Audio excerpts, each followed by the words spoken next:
Episode 1। 11 साल का तूफान, राजवंशी साम्राज्य। एक ऐसा साम्राज्य जहां ताकत सिर्फ सम्मान नहीं थी, पहचान थी।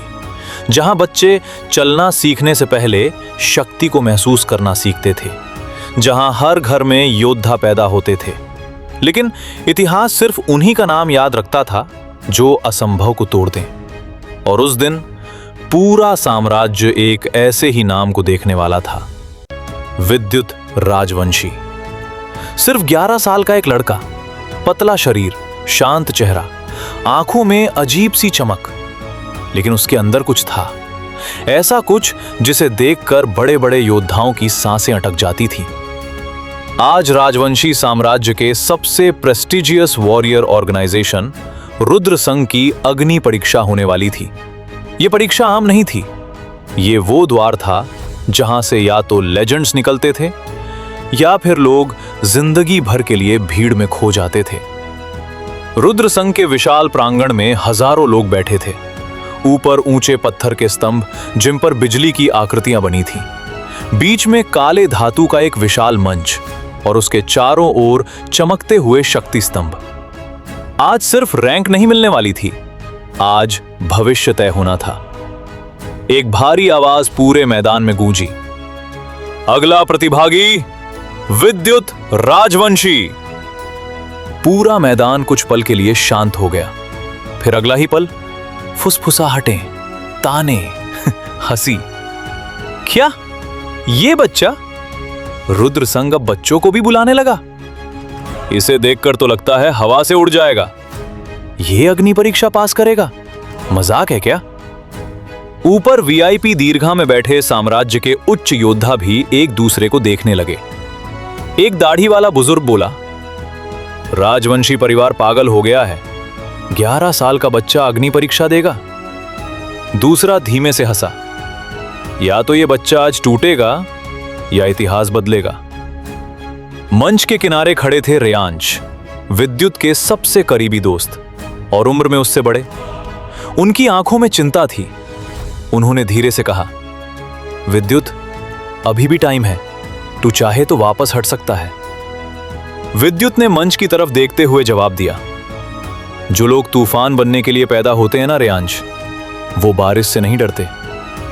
रेयांश ने उसकी तरफ देखा और बस मुस्कुरा दिया, क्योंकि वो जानता था ये लड़का साधारण नहीं है।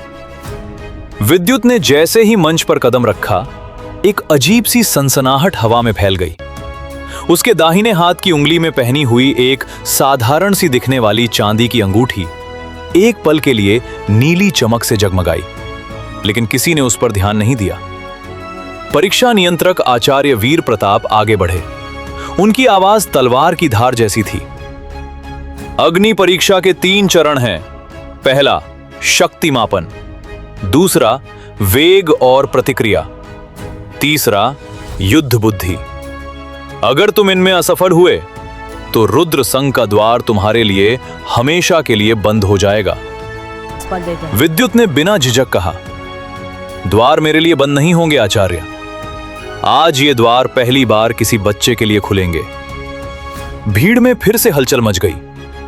अरे वाह, कॉन्फिडेंस तो देखो, पहले चरण में रोता हुआ बाहर आएगा। आचार्य वीर प्रताप की आंखें सिकुड़ गईं।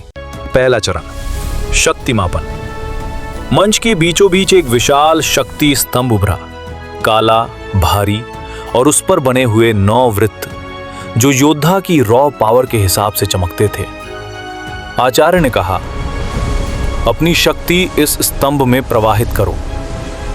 एक एक करके कई प्रतिभागी आए। किसी ने 2 वृत्त जलाए, किसी ने 3। एक 18 साल के प्रतिभाशाली युवक ने 5 वृत्त रोशन किए और भीड़ तालियों से गूंज उठी। फिर बारी आई विद्युत की। लोग अपनी सीटों पर आगे झुक गए। चलो देखते हैं, एक वृत्त भी जल गया तो बहुत है, शायद गिर पड़ेगा। विद्युत धीरे धीरे शक्ति स्तंभ के पास पहुंचा। उसने अपनी हथेली स्तंभ पर रखी। 1 पल, 2 पल, कुछ नहीं हुआ। भीड़ हंसने लगी। खत्म, बस इतना? मैंने कहा था ना। रेयांश की मुट्ठियां बंध गईं, लेकिन तभी स्तंभ के अंदर से नीली चमक फूटी। पहला वृत्त जला, फिर दूसरा, फिर तीसरा, फिर चौथा, फिर पांचवा, फिर छठा, और फिर पूरे मैदान में जैसे बिजली गिर गई हो, सातवां, आठवां, नौवां वृत्त एक साथ जल उठे। पूरा शक्ति स्तंभ नीली बिजली से फट पड़ा। धड़ाम! ऊपर आसमान तक प्रकाश की लकीर चली गई। भीड़ खड़ी हो गई। 9 वृत्त? असंभव! ये तो फुल रेजोनेंस है।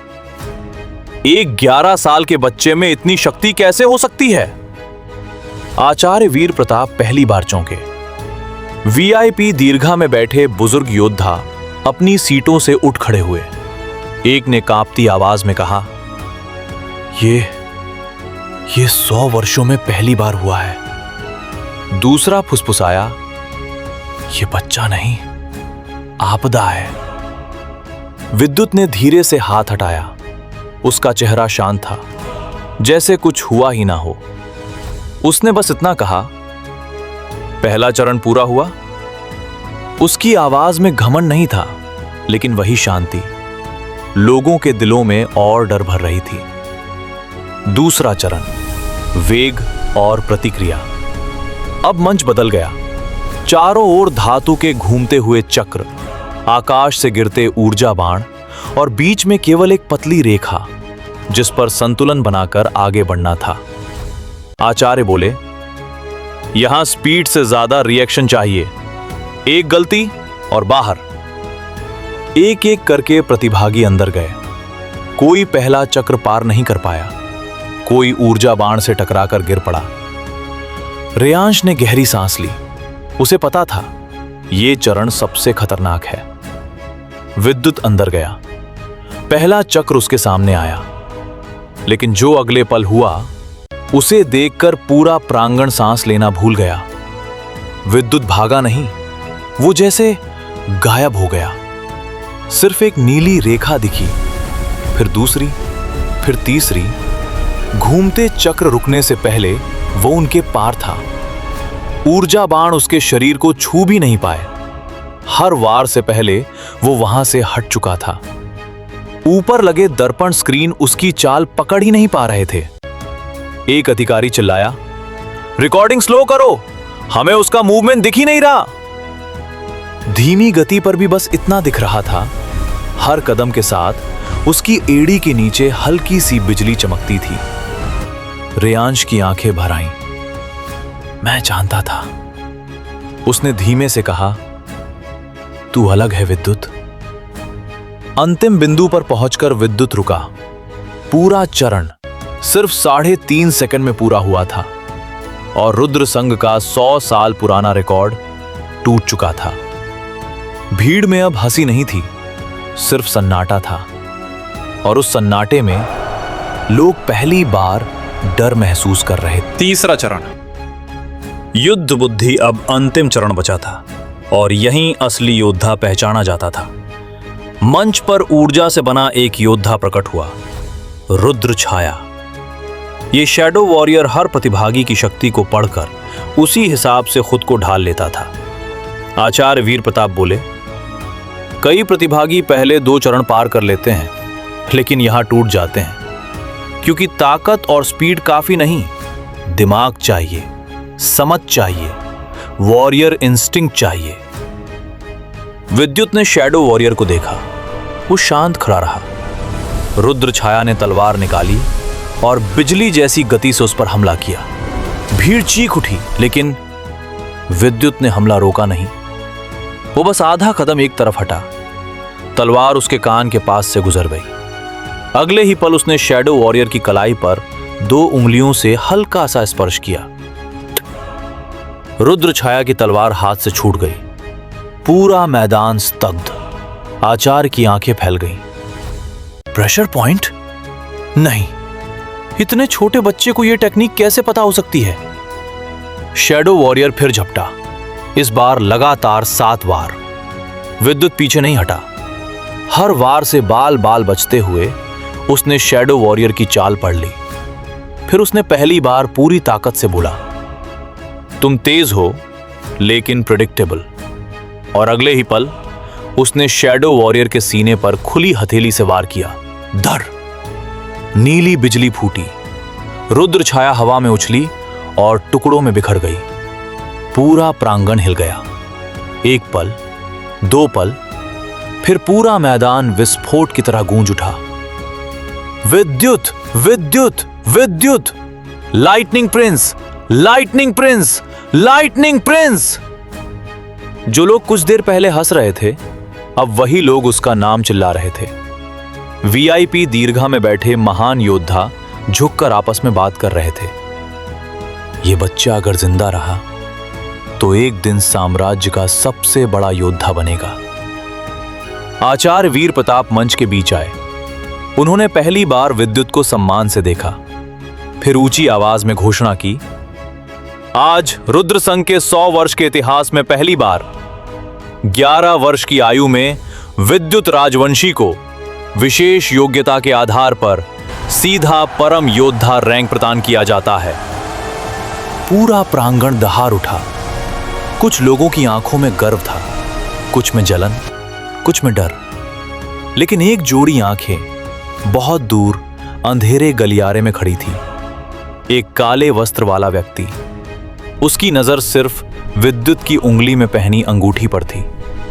वो धीमे से बोला, तो आखिरकार विद्युत अंगूठी जाग गई।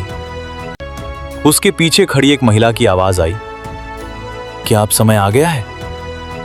काले वस्त्र वाला व्यक्ति हल्का सा मुस्कुराया, हां, अब खेल शुरू होगा। उधर मंच पर विद्युत को सब बधाई दे रहे थे। रेयांश दौड़कर आया और उसे गले लगा लिया। तूने कर दिखाया। विद्युत हल्का सा मुस्कुराया, लेकिन उसी पल उसकी अंगूठी फिर से चमकी, इस बार पहले से ज्यादा तेज, और उसके कानों में एक अनजानी भारी आवाज गूंजी, परम योद्धा नहीं, बालक, तू तो सिर्फ द्वार तक पहुंचा है। तेरा असली युद्ध अब शुरू होगा। विद्युत की आंखें फैल रहीं। उसने तुरंत अपनी उंगली की तरफ देखा। अंगूठी पर एक अजीब सा प्राचीन चिन्ह उभर आया था, जो पहले कभी नहीं था। और तभी पूरा आसमान अचानक काला पड़ गया। दोपहर के बीच बिजलियां गरजने लगी। लोग घबरा गए। आचार्य वीर प्रताप चिल्लाए, यह सामान्य तूफान नहीं है, सब सावधान हो जाओ। अगले ही पल आसमान से एक विशाल नीली बिजली सीधी मंच की ओर गिरी, और उसका निशाना था विद्युत राजवंशी। जिस बिजली ने आज विद्युत को परम योद्धा बनाया, वही एक दिन उसकी सबसे बड़ी ताकत नहीं, बल्कि उसकी जिंदगी का सबसे बड़ा विनाश बनने वाली थी। क्या हुआ था उस रहस्यमयी बिजली के पीछे का असली राज? क्यों अचानक विद्युत की अंगूठी बदलने लगी? जानने के लिए सुनिए अगला एपिसोड। चैनल सब्सक्राइब कर लो और बेल आइकन दबाओ, क्योंकि आगे जो होगा वो सब कुछ बदल देगा।